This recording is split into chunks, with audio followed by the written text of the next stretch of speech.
Hello, everybody. My name is Vanessa Donovan. If you don't know who I am, my channel is called For Those That Are Struggling. And I just wanted to get on here and talk about some things um, that have been weighing on me. So I have told you all that the Holy Spirit gave me a download to do and that I've been working on it. And I have been working on it, but it isn't coming out the way the Holy Spirit gave me. Now, there is a way to do it, um, but that costs money. So, and I'm unsure exactly how much it will be. I don't think that it would be too much, but I've been working on it and it's just not coming out the way that the Holy Spirit gave me. So I have been debating on, do I do it my way or do I do it the way that I was told? And I feel like this is just a hindrance, like I feel like I'm not being obedient to God in doing this. And this might be, the next step towards, walking into my breakthrough and my, being obedient to God as we're supposed to do. And if you aren't obedient in the little, then He will not, give you more to do. And so this has been really weighing on me. And so, yeah, I've been working on it. And there's just so much detail in it that I've been wondering, like, am I ready for this? And this isn't even the way that the Holy Spirit gave me. The Holy Spirit gave it to me specifically in a certain way to where I feel like I am ready. I am ready to do the way that He gave me. But I'm just not capable of doing it that way at this time. So instead of feeling like I'm being hindered by not being obedient, because my heart is to be obedient, I just want to talk about some things, and give a little bit more of my testimony. And I am just praying that God will honor this and see this as me being obedient so I can go into my next level. Now, I'm not, 100% ready for this, but I just feel like I have to do this in order to move forward. So the other day, I was actually yesterday, I think it was yesterday, day before, I was praying and I was, I said, I believe. In my prayer, I was telling God, I believe. I believe Him. I believe He's going to come through. I believe His word. And when I said I believe, a song came to me. And I've told you guys before, I don't, the Holy Spirit don't give me songs. Like, if I think of a song, I think of a Christian song, and that's because I listen to them. But when I said I believe, the song came to me and brought me to a whole different area of my life. And it's by R. Kelly, I Believe I Can Fly. And, when I was a little girl, when I was like 4 years old and I was going through all the abuse that, that I was in, let me just, start from there. When I was 4 years old, I was going through a lot of abuse, and I explained in my past videos, this woman abused me pretty badly. And so, I have a lot of siblings, and, they had to play a part in this. They had to go along with her. She coached them into being a part of it, and if they weren't a part of it, they would get punished. They would be, the outcast. And So I'd explain that, my siblings were not allowed to really talk to me and that I had a stuttering problem. Um, so, at night when everyone was going to bed, I think I told you guys I had a cot because I peed. I peed, I peed the bed. I peed my pants, at 4 years old, 3, 4 years old. And I had a cot, and I shared a bedroom with two of my siblings, and they shared a bed together. And so at night, this woman would come into the room, and she, would say good night to the girls, and she would tell me, Pig Nose, you need to get in the floor. And we had hardwood floors. And so I would have to crawl out of my cot and crawl into the floor. And I wasn't allowed to have pillows and blankets. So she would leave the room, and it got to a point to where I'd scoot underneath my siblings' bed to try and find comfort through the night. And then when I felt like they were sleeping, right next to me was a closet with like coats and jackets and stuff like that. And I remember getting up in the middle of the night and tiptoeing and grabbing, coats and jackets that I could to use to cover up with. So I would grab those jackets and I would put them under the bed with me, and I would cover up with them. And then I would put them up before everybody woke up in the morning. So that was something that I had to go through. And, along with having to, sleep on a cold hardwood floor, when I peed the bed, she made it a point to humiliate and punish me. And she would make me take my diaper off or my underwear, whatever I had peed in, and she would make me stand in the corner and put the pissy diaper or underwear on my head and stand in the corner for hours. And she would laugh at me and make fun of me, and she had my siblings be a part of it. And, there was a point to where my siblings were coming home from school and they're bringing their friends home. And here I am standing in the corner with my underwear on my head or my diaper on my head. And, people were looking at me wondering what the world's going on. And I'm standing in the corner like I was so embarrassed and humiliated going through this. And, there was a time where one of my siblings, everyone was getting ready for the day, in the morning. And, they're all in the they're all in the kitchen eating breakfast. And I hear one of my brothers, he drops his food on the floor. And he went to go pick it up. And I heard the lady say, "No, leave it." And so I walked in there into the kitchen at 4 years old, and she said, "Vanessa will clean it up." And so I walk over, she said, "I want you to pick it up." So everyone's sitting there watching me, and I go to pick it up with my hands, and she said, "No, you don't use your hands." And I'm crying because I don't understand how she wants me to pick it up. And she said, "I want you to get down on your hands and knees and eat it like a dog."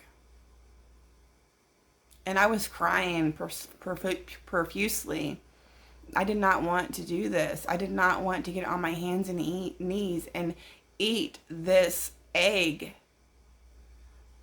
this yolky splattered egg on the linoleum floor like a dog. And I did. I got down on my hands and knees, and I was crying, and I had, tears running down my face, and, I'm sure I had snot all over my face from crying from so hard. And everyone's sitting there watching me, and I had to eat this egg off the floor like a dog. And she sat there and she laughed at me, and she was like, look, she's eating like a dog. She's eating this egg off the floor like a dog. Look, everybody, she's a dog. Look at Pig Nose, she's a dog. And,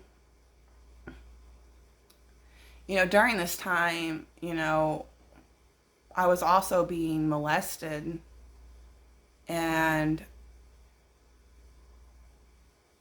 nobody nobody was there to protect me. And I didn't have my mom in my life other than like every other weekend I'd seen her. And I never told her because I was always told not to say nothing about the abuse, the sexual abuse or the physical abuse, emotional abuse. And I really needed my mother, and I couldn't tell anybody what was going on. And I had explained to you, when it was breakfast time, the kids got to eat whatever they wanted. And whenever we had oatmeal, they got to have the flavored oatmeal, and they got to have their butter and their sugar and their milk and whatever they wanted.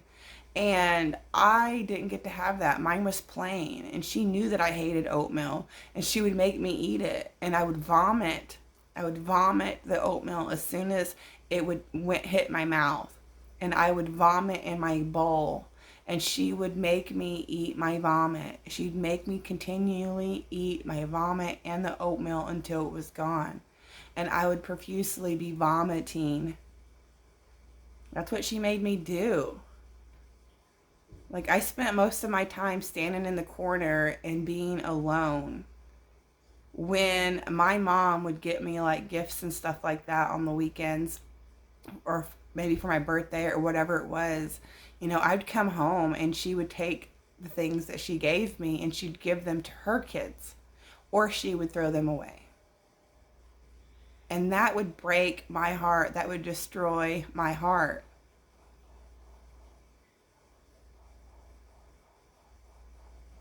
I remember, I know as I got older, people would make fun of me because when we ate at dinner time, I would eat with my arms around my plate, and I would eat like this. And, I guarded my food. And, for me, that was just protection. Like, I didn't want somebody to take my food. When I was younger, I wasn't allowed to have the good things like everybody else was allowed to.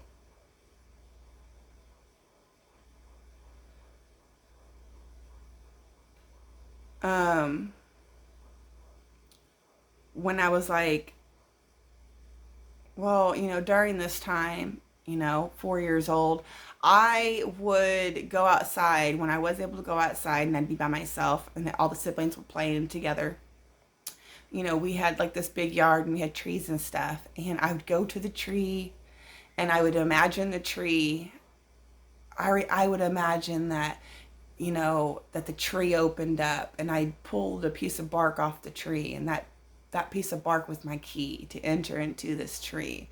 And when I entered into this tree, it was like Santa Claus, and it was the Easter Bunny, and it was cookies, and it was all this stuff that I didn't have. It was like my fantasy world. It was my escape world. Like, this tree was like so special to me. And I would just pour all my imagination into it. And just to the side of it, there was this stump, this tree stump. And I remember I used to climb up on that stump, and I would lift my arms up like I had wings. And I would just hope that I could just fly away. And I would jump off of that stump like, when you have the Holy Spirit on you, you have goosebumps on you. And I would get these goosebumps on me, and I would just jump with all my faith and all my belief that I could just fly. And, I just wanted to fly away from the situation. And so when this song came to me the other day, it was like, I believe. And it brought me back to all this stuff that I went through as a child, and me jumping off that tree stump, believing I could fly. The lyrics is, I believe I can fly. I believe I can touch the sky. I think about it every night and day. spread my wings and fly away. And, like now, like I think about every day and night, I think about the breakthrough, the promise of God. And it just took me to, as a child, going through all that abuse and just believing. And, I wouldn't be who I am today if I hadn't been through it. I believed God would get me out of that situation before, and He did. I had to endure a lot, but He eventually took me out of it. My whole life has been a struggle. I went through so much. Like, I remember, like, she used to make me brush her hair. Like, all my siblings were at school, and she'd make me brush her hair while she watched the soaps. And her hair was, like, down to her butt. And I hated watching soaps, and I hated brushing her hair. And if I didn't, I was just standing in the corner. Or doing something really ridiculous that she would have me do. There was some things that she's made me do that were just so disgusting and humiliating. This woman had very serious issues. And,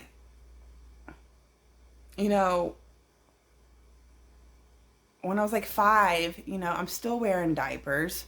It makes sense. I'm being abused. I'm being molested. And so when everyone was sleeping at night, I used to, like when I'd pee in my diaper, I would get on my hands and knees and I'd crawl in her bedroom. And that's where she had the diapers at. And I would crawl in her bedroom on my hands and knees, and I would sneak a new diaper. And I would change the diaper that I had, and I'd put a new one on.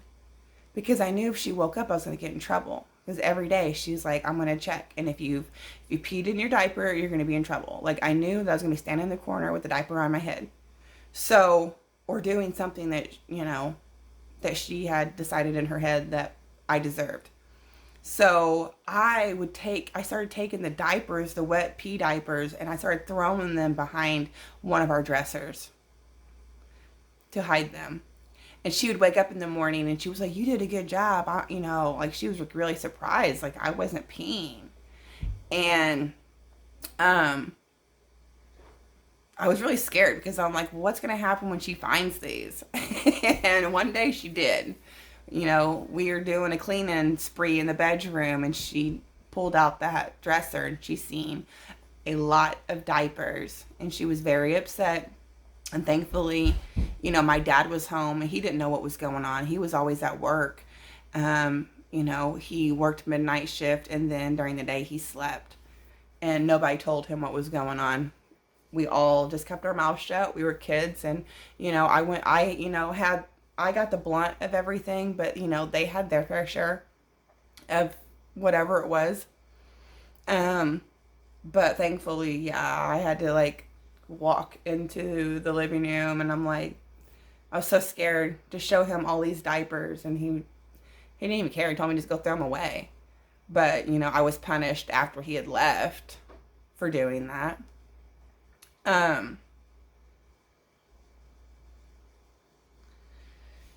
There's so much that I've been through from the very beginning. Then losing my mother, when I was 5 years old. And going through this abuse and going through the molestation, because that went on for years. To just living in a dysfunctional house and growing up and then becoming a teenager, a rebellious teenager, becoming a fighter because I never stood up for myself at home, so I would take it to school. And then it got so bad that, I ended up putting myself into foster care. And when I went into foster care, I became a better person. I didn't, I wasn't, rebellious. But then I went into from, being in foster care and, moving into my first apartment when I was 18. At 21, I was pregnant with my first child, lost my first baby. Ended up getting divorced a year after my second baby was born.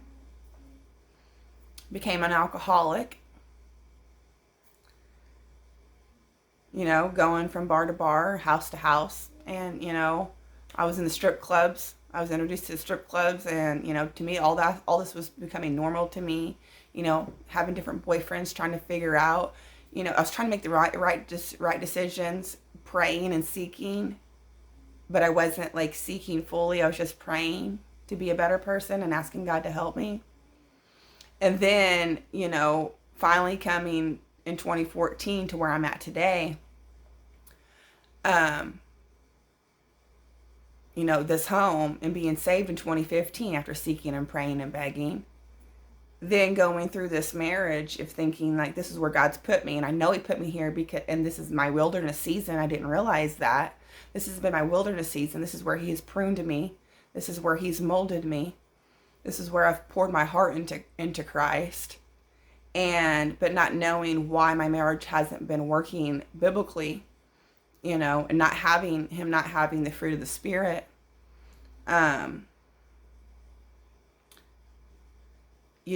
Getting yelled at because there's not, tea in the refrigerator, and, him throwing fits because we don't have tea. If there was just a little bit of tea in the fridge, I would get yelled at because there wasn't a full gallon. If he had a wrinkle on his clothes, I got yelled at because he was raised that you don't have wrinkles in your clothes. So the first 3-4 years, I ironed his clothes. And if he had a wrinkle, he threw a fit. Every holiday was ruined. I always had. That was the only time when I was younger that, was very special, that stood out to me, is the holidays. It was always made a point by my dad that the holidays were family time, kids time. That's when love was poured out upon us.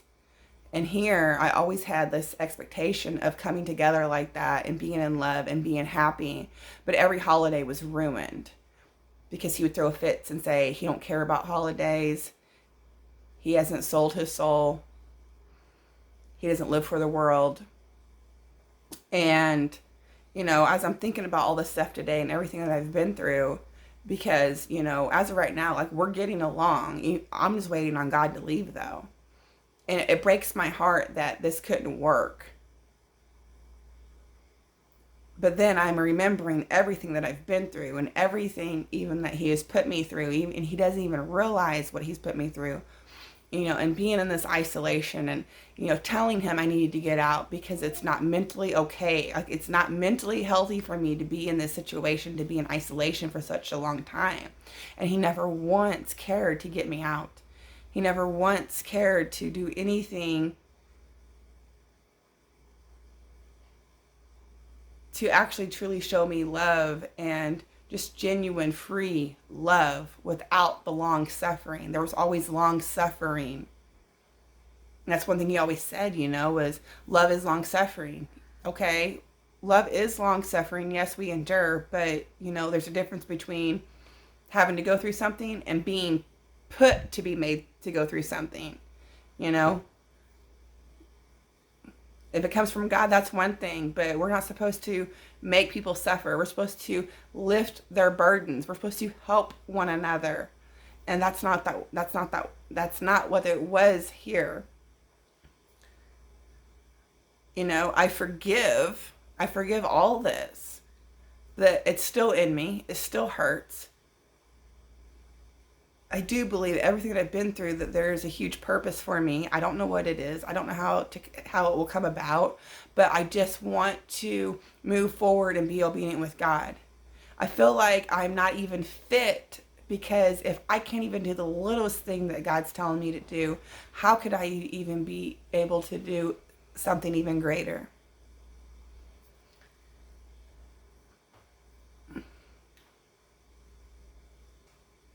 This is just a little bit, of more of what I've been through and why I am where I am today.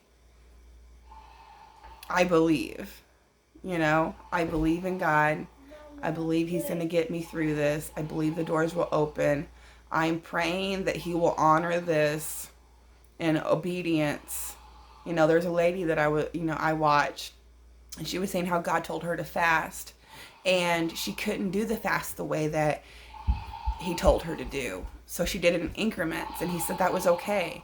So I'm praying that this will be okay. It's not the fullest of what I can say, what I can do, what I can give, but it's something to share with others that, you know, God does use good and evil. This has, even though I went through all this, it has helped me be a better person. Yes, it's been very, very hurtful, broken as a person, trying to heal, but God did come through and saved me. He showed me that he loves me. He's given me worth and value. Like, he's shown me. And, you know, even like yesterday, I actually ran into like this furniture store, this unique furniture store. And I'm like, oh, Ace, please stop. And I'm like, and I started looking at this furniture store, and I'm like, oh, this would be so awesome to be blessed, you know, to be able to buy this stuff, you know. And then, you know, I'm like, first of all, y'all know I don't have any financial means to do anything. I don't, you know, I can't get my own house or anything right now. And so I'm really praying that God will come through and open up that door so we can, you know, I can have a place for me and my kids. So I'm looking at this furniture, and honestly, it just became distasteful to me. You know, I've, you know, listened to these rich people, and they say materials are just materials. There's no value to it. It's the process. It's what you're going through. Yes, it's better. Yeah, it'd be nice to be blessed, and it's nice to have things, but to actually put your focus on materials, you know, as I'm looking at the stuff, you know, I'd said in my past video, it's like, don't put that before God. God gets the glory. Put your love and your heart in God, not the materials. And yeah, just even looking at this stuff became distasteful to me, because those things truly do nothing for you. It's God that does it for you. And he is the one that pours his love into you. He's the one that he has forgiven you. He's the one that shows you how much he loves you, and that he is your father and he is your provider. And more that you seek him, the closer you're going to get. And, you know, I don't get answers every day, and I wish I did. Maybe one day I will get to that point, because I do pray that I have a close relationship with Christ, and that I can hear him every day, and I can have discernment, and I know what I'm doing, what, you know, what's right and what's wrong and stuff like that, and what direction I'm going. But I'm just learning as I go, and I'm just giving it to God. This is all I wanted to say today. But yeah, I believe I can fly. And, you know, I think about it every night and day. And yeah, you know, just flying through this breakthrough, you know. God got me through it as a child. He got me through it as a teenager. He got me through it, you know, the loss of my child, the loss of my mother. And he got me through it through my first divorce, even though I wasn't saved. He's getting me through, you know, I'm already divorced with a second divorce. He's getting me through it. He's showing me. He's speaking to me. My whole life has been a struggle. So I hope that I will be able to do it the way that, you know, do the download the way that he wants me to do it. But for now, this is what I have, and I pray that he will take it into obedience and honor it. I'm going to go ahead and jump off of here. Y'all have a blessed day. I'll talk to you later. God bless you. Bye-bye.